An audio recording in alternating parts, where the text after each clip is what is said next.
Hello and welcome to today's video, and it's finally stopped raining here in West Wales, so we've taken the opportunity to come down to the beach. My partner Andrew's taking photographs, the dog down there is carrying a ball, and I'm doing a little bit of beach combing.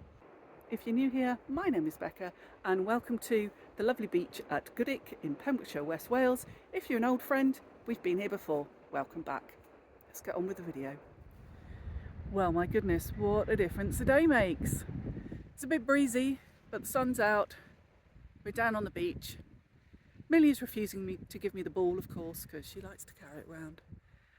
Andrew is taking some photographs. If he's got anything that he's happy with, then I will share it. But he is quite perfectionist, so he doesn't always want me to share his work. Anyway, we're just going to go for a little wander and just have a little look in the rock pools, see if there's anything good to find. I think we might have an extra video this week,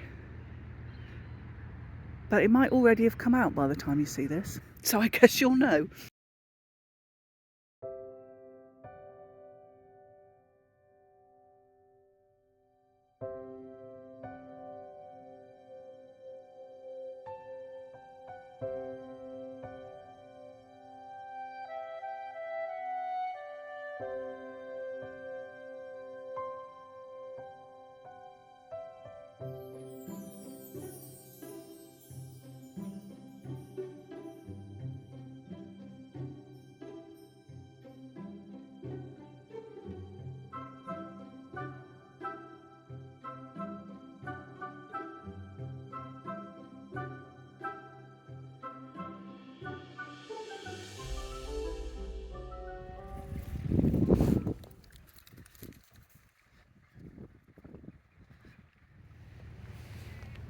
This slightly unappealing stuff is lava bread, but once it's cooked, it's quite delicious.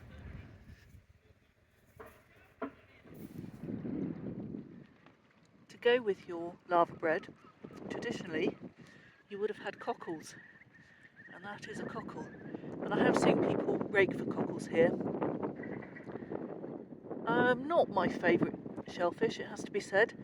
Can be a bit gritty, but I guess if you are a subsistence farmer living by the coast, you'd be very glad of that in the winter.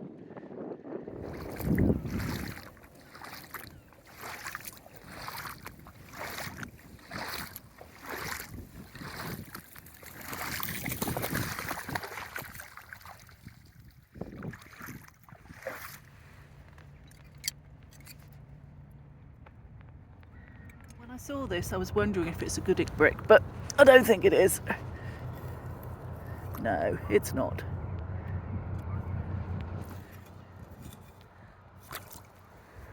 So here is a scallop, and this one's actually alive. It's a bit little, too little to eat. If he was a bit bigger, I might be tempted to take him home, but he's going back into the rock pool. Okay, so it's another one. Oopsie. Another very much alive scallop. That's kind of queen scallop size, but really, you know, just one scallop.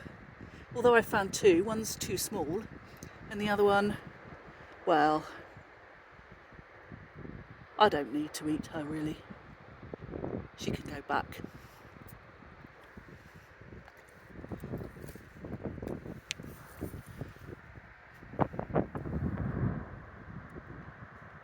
Periwinkles.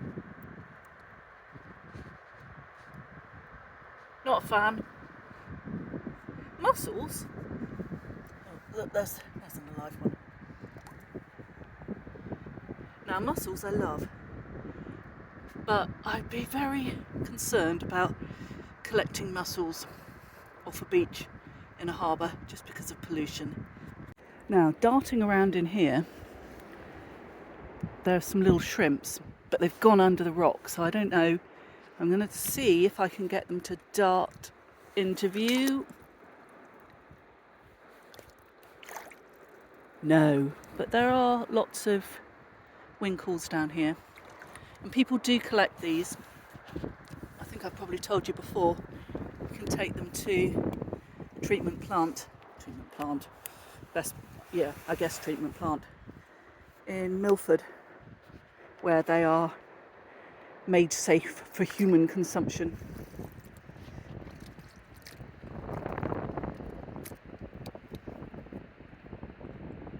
We're just going to carry on along here and see what else we can find. There's a few limpets. They are edible. It's like eating rubber bands. But again, it depends how hungry you are as to whether you want to collect this stuff, really, doesn't it? A garden fork. Well, he looks like he's making a nice habitat, doesn't he, that garden fork? Little shore crab. Not sure how alive he is. But and then these are quite interesting.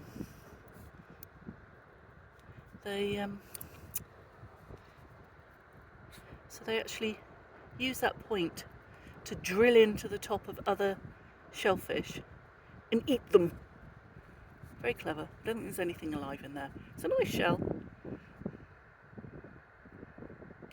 That might have to join the collection, actually.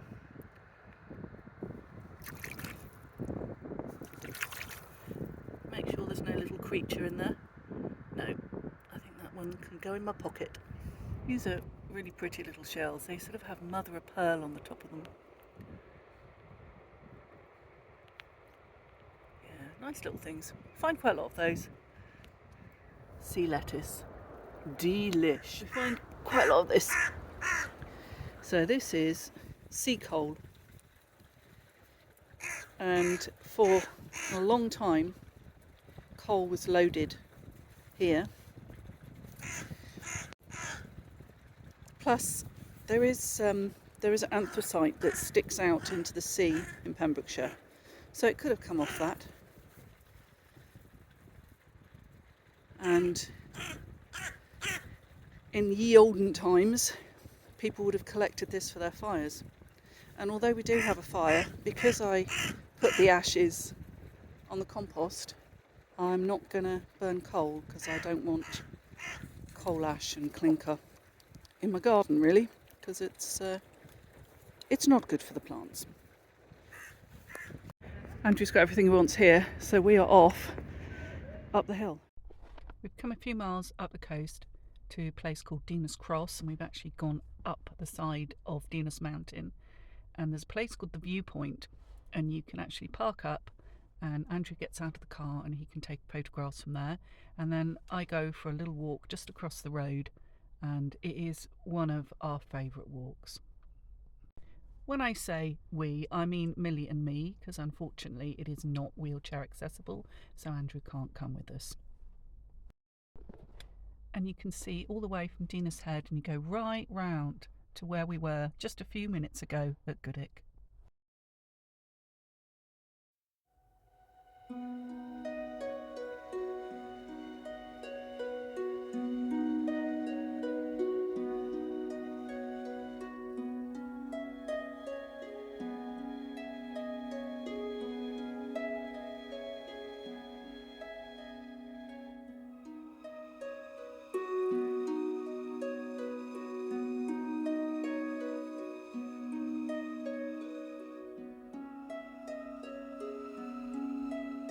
Millie!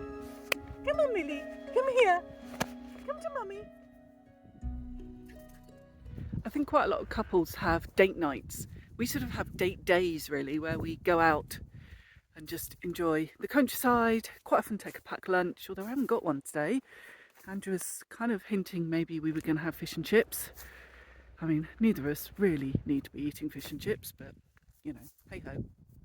Anyway, yeah, so out and about, and it's really beautiful winter's day, and you do get them. Just when you've had a week of just storms and rain and kind of chaos, you forget that actually it can be quite glorious in the winter. This is the scene of my very first video that I ever actually videoed. I don't think it's the first video on the channel, because I sort of had a couple of false starts and kind of put stuff up and then took it down and kind of didn't really like it. And then, yeah, sort of started to find my voice a little bit I was doing dyeing with gorse flowers, and it's a really short video, and I'm in it, as in my face is in it, for about 2 minutes, and the rest of it is just B-roll, as they say. But yeah, I sat on that wall there behind me and filmed. I'll turn you around and show you where it was. So on that wall I perched myself so I would have a fun background, and there is a pretty fun background, and did my little piece to camera. Gosh, that seems like a million years ago. It's really not, but it feels a long time ago. You may have noticed that the little Millie Millie is off the lead, and I'm quite happy for her to be off the lead here because it's all fenced in and there's no livestock about. If we go any further onto the mountain, I will put her on the lead, because there are ewes out and about who live on the mountain full time, and they are pregnant, and although she's got good recall and she wouldn't be interested in chasing a sheep doesn't know that, and they're going to be frightened, and you really don't want sheep to miscarry. That would be, I would never forgive myself. So she's fine here off the lead. Sorry, I feel like I'm puffing and panting. I've just been climbing the hill. She's all right off the lead, but if she goes up onto the open mountain, she is on the lead. We've driven up the mountain, but really the light's gone, so I don't think we're going to do any more photos. So I will see you probably tomorrow.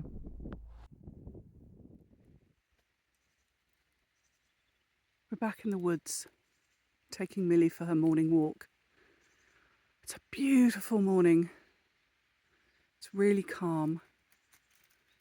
I don't know how well you're going to be able to hear the birds, but the birds are singing, and I can hear the waterfall in the background. You might be able to hear it, I don't know. Ah, it is good to be alive. Gosh, it is just beautiful this morning. So it's a funny old thing, YouTube, and sort of watching yourself back, and particularly as I don't script my videos, then quite often just stuff comes out of my mouth, you know, as you've probably noticed. And I was editing my last video, which was a spin-along video, which I really enjoyed doing. And one of the things I kept sort of saying was that this is not my business, this is not how I make my money. And it struck me that was maybe I do protest too. What is that quote about protesting too much? I feel that methinks the lady protests too much. It's like, do I actually secretly want this to be my living? Or maybe not so secretly. So I have really been thinking and pondering as I'm walking along, and think that word, like, is it enough? Is what you are doing enough? Do you need any more? And, you know, then I look at the bank balance and I've got to pay for the firewood, and, you know, it's like, eek, can just about do it, but gosh, this winter better not go on much longer. And yeah, so that has been coming up for me. And I also said to somebody in the comments, if I could kind of think of a way for the channel to pay for itself that wasn't ads, I wouldn't have any mid-roll ads in my videos. I mean, I don't on the spin-along videos. It took me ages to work out how to take them off, but yes, I've done that now. But really, I'm just like, you know, people do make their living out of making YouTube videos, but I think they're getting AdSense, and I think that's a hard way to make a living, and it's not necessarily a way I like, because I have no control over the adverts that you see on my material. So my creative output, and making videos is very creative. I mean, I love doing it, but I have no control over what adverts you see. So they might be advertising something that I fundamentally disagree with. No control. So it keeps coming up for me. And yeah, I'm finding that quite interesting. And I was looking at Last Homely House, Kate. I know Kate has a shop. I was thinking, I know it's not the first time this has occurred to me, but it keeps coming back. It's like, do I want a little shop that kind of goes with the channel? And there's another UK YouTuber that I watch, Viv. What Viv did next? Oh, she lives in London, and she is just, she makes me laugh all the time. She's just a sweetheart. And she talks about frugal living, and she has a little shop that goes with her channel, and she does make her living from her shop, and I think there's a few things, her shop and her YouTube. So I was like, yeah, I mean, it's doable. I don't want to start selling yarn. I absolutely do not want to sell hand spun, because as I have said many, many times before, don't turn a hobby you love into a job you hate. And that's my hesitation, is if I start kind of thinking of it as a job, do I do it differently? Do I stop being just this kind of turn the camera on and just kind of go, blue, this is what's in my head? I don't know. Right, well, I'm going to carry on with my walk. Andrew wants to get another couple of shots from down at Goodwick as the light's so good. So I think that's probably what we're going to do. In theory, I'm going to the recycling centre to take some bits and pieces from the garden that don't go in the compost because they're a bit too twiggy for us to compost. So that is on the agenda. And then I also want to mordant something. A sheet, actually, something. I'm saying it really mysteriously. It's not a mystery at all. So I got a sheet from Vinted. It's 100% cotton. I want to mordant the whole thing before I then break it down into bits that I'm going to dye and print on and use in my sewing. Right. Well, yeah. I have a lot to think about. I don't quite know how it works. I don't know how I take it forward.